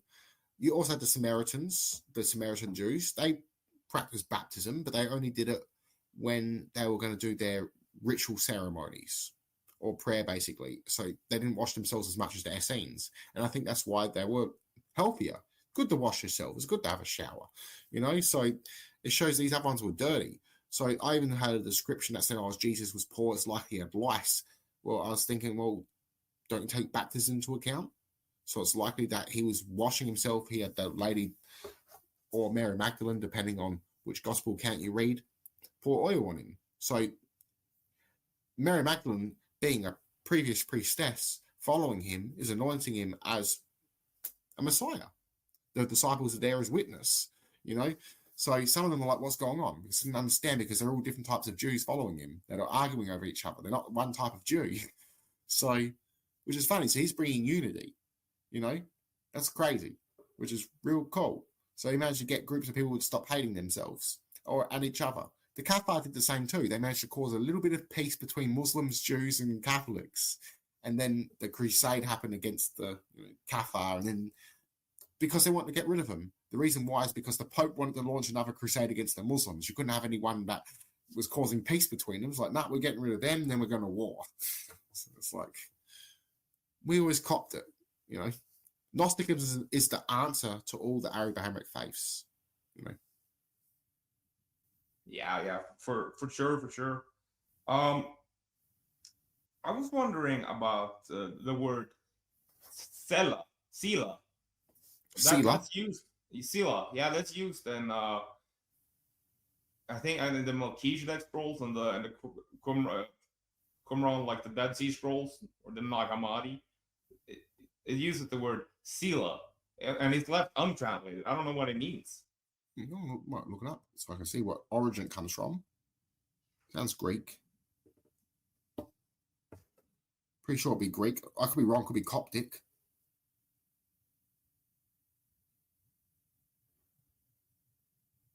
Is it spelled C-E-L-A? S-E-L-H. A-H. A-H. Shalah. Or Silah. Oh. It's Hebrew. Never mind. Sorry. Shalah. I'm trying to think what it means. Because I think Hashem is another word for God. It could be another word for God. I'm just looking up here, actually. To lift up and exalt. That's what it means. It's Hebrew. I thought I heard the name before. I was thinking, Selah sounds good, but then I was, Shalah, that's Hebrew. As soon as I heard it, I realized, I'm like, But I had to look up what it was. So, yeah, it's to lift up and to exalt. So, to rise, basically. So, yeah, which is pretty cool. Very mystic. Yeah, it's from the... I find it a lot when I read these, Dead Sea Scrolls and stuff. Sila, I don't even know how you pronounce it. Even the Dead Sea Scrolls, they're fascinating because you have some written in Aramaic, Hebrew, and Greek. It's like, wow, So a lot of people don't talk about something that's written in Greek. They keep that hush-hush. They don't want you to know that there's diversities with anything. It's even with which is hilarious, the Septuagint is the oldest complete copy of the Hebrew text that we have that was copied from those Hebrew texts that are now lost to time. So these Greek texts are interesting. But it's deemed one of the most dangerous books in history. But the funny thing is, Ptolemy, or how you pronounce his name, who ordered the construction of it, when all these Jewish people were arguing over the text, they're like, this one's corrupt, this one's corrupt. He's like, I don't care. Either put the text in together, get along, otherwise I'm going to do it myself. And they freaked out over that. So you had all these different rabbis from different tribes getting together, compiling the Old Testament to one book, which was never done before because all the Jewish people had their own different texts and were arguing over them. You had the Essenes had their own different types of Essenes. You had the Sadducees that only accepted the first 5 books of Moses, which some Jews only accepted the first 5 books, rejected prophets, rejected any other work. You had others that had extensive laws. You had some that picked and chose their text. Same thing with Christianity. They were sharing around text until Irenaeus said that there's only 4, So multiple different authors. There's probably up to like 32, 56 authors in the whole Bible, whatever. So, yeah. A lot of authors. And God knows how many scribes adding, adjusting. Maybe a slip of error, spelling error or something, Well, I believe for the Septuagint, that was either 82 or 112 scribes all up that worked on it. Isn't the number 70? 72? I think maybe 82. I think it might be 72 as well. Like there's something as well. Because there's also the tribes. Yeah, something like that. because there were so many from each tribe. So from 12 tribes, there were so many from each one or whatever. From 12 tribes of Israel or whatever. But then you would have had other sects, so it's weird. Not exactly 100% too sure of the number, but I know it was a massive project. So it could have been 82 or 72, could have been 62, one of those ones, but a lot of them. So Yeah. that's hardcore. Yeah, that's a lot. In the Nag Hammadi scroll scriptures, they found Hermetic texts as well. Yep, and they also found Jewish Christian text as well. They found Greek philosophy, Zoroastrian texts as well, and some texts from ancient Egypt, which would be the Hermetic ones as well. So yeah, they weren't just burying their own texts; they were beautiful. They were trying to bury everything that the Catholic Church were trying to burn. They were trying to burn writings of Plato. That's why they buried it. So yeah. I'm surprised that Jesus never ever in the Bible and scriptures we have speaks about the Nephilim. Yeah, well, it doesn't really surprise me as well, because as I mentioned, a lot of them didn't really, a lot of Jews didn't believe it. Some did. So I think Jesus didn't really probably believe in the thing. I think he more probably believed that if he did, I think he would have just seen the fallen angels basically as lesser beings being ruled by Yahweh, basically, if he did believe in fallen angels. He definitely called Yahweh the devil, and the only Jews back then that believed in the devil were the Gnostic Jews, some Essene sects. So the Pharisees didn't, the Sadducees didn't, the Samaritans didn't, unless they were mystics, they did. So that's interesting. The Zealots didn't. So have you ever read that passage about the Nephilim in the New International Version? It says the Nephilim were on the earth in those days when the when the sons of God came in unto the daughters of men, and they bore giants to them, the same of which were the heroes of old, men of renown. Calls them heroes. Yeah, and some people just believe that's all they were. Some people believe they were either from angels or again they were gifted by God. That would come from the Greek Hellenistic tradition, or gifted by angels or lesser gods, etc. So yeah, but it's definitely a borrowing going on. Some even believe that that Noah was of that Nephilim lineage, from judging on his birth with a pale white hair and Yeah, some Gnostics even didn't like Noah. They believed that he was a servant of the demiurge, and Yahweh basically cracks his shit, and Noah said, "Who's these other people?" He goes, "I don't know these people. They're not from me." So it's interesting. And they believe that Sophia lifted up the Gnostics in the cloud, or the descendants of Seth. So yeah, I'd read different traditions in regarding it, of their understanding, the problems of the text as well. But I see a lot of that was due to the persecution, because they had to evolve. They changed their beliefs in order to try to be a bit more popular amongst Catholic crowds to stop them from killing them, but it didn't really work, unfortunately. But they were the most popular form of Christianity. They were writing beautiful works.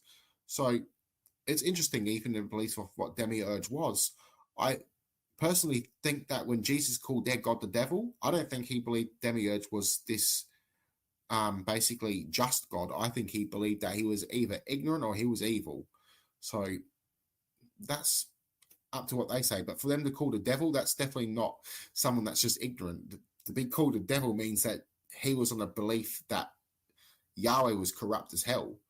And I think that he would got that from the Essene traditions that believe that they corrupted the temple, and so he was one for that. I think that's why he avoids the temple in a lot of cases. He did go to it, but mostly he's preaching outdoors, teaching people to go out in the wilderness to connect with God by themselves alone.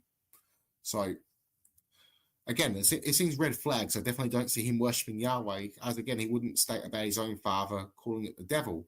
And for him to even mention the devil, that shows Gnosticism.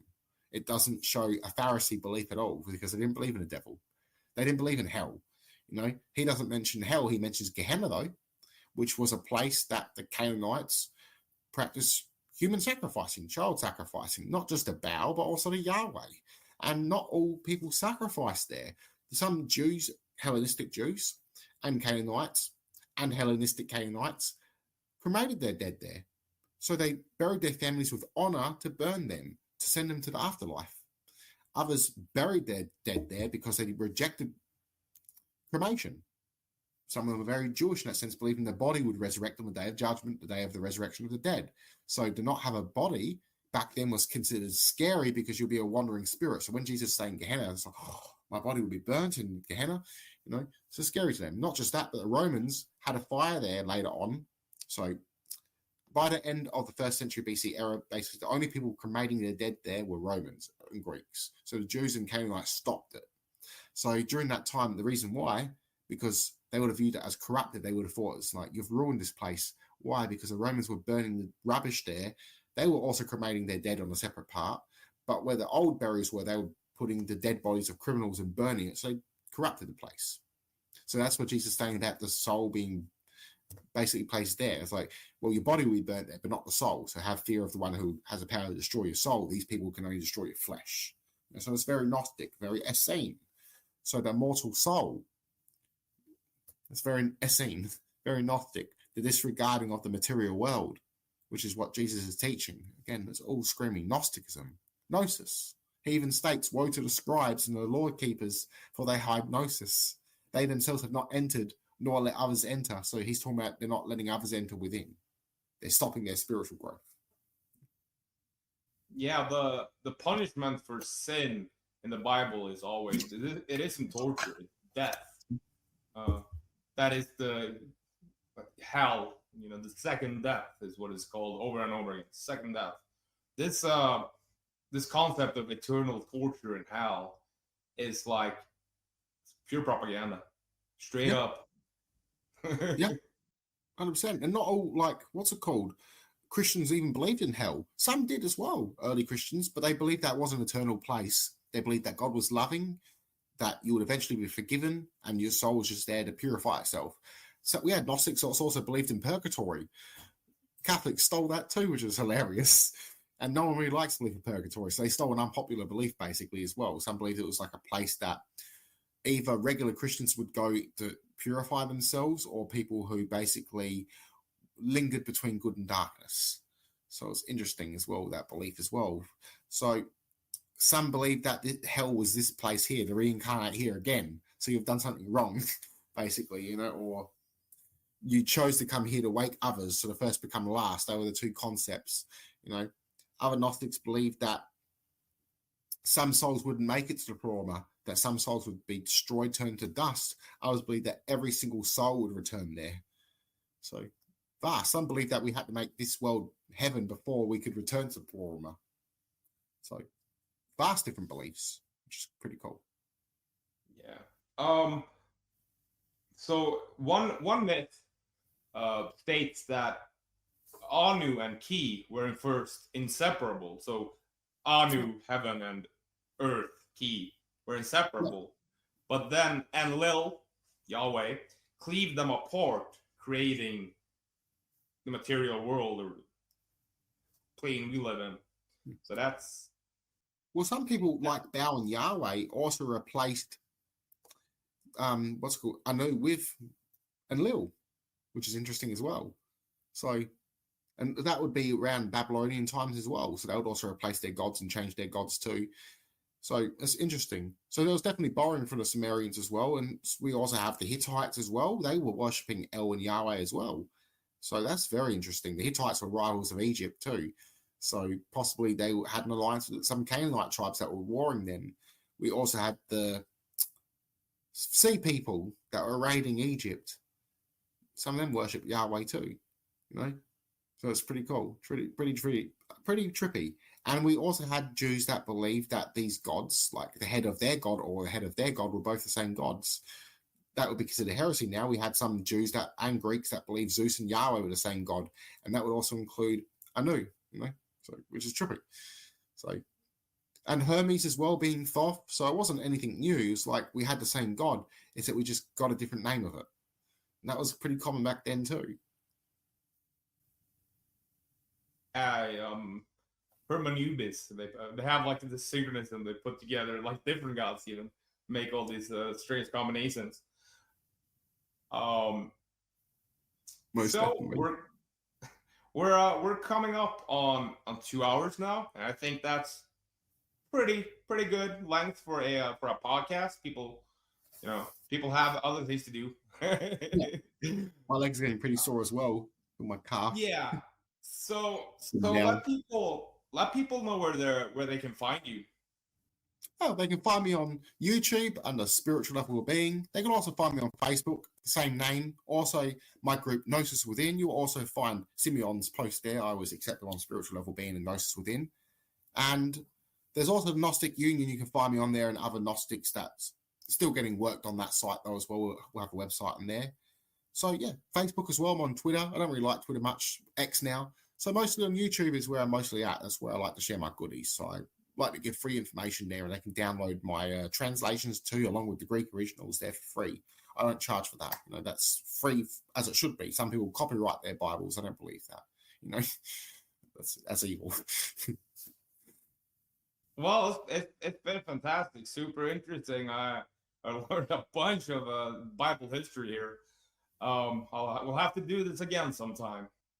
It'll be an honor. Thank you for having me, Simeon. I really enjoyed this. And many blessings to all your followers and lots of gnosis and blessings for all of them.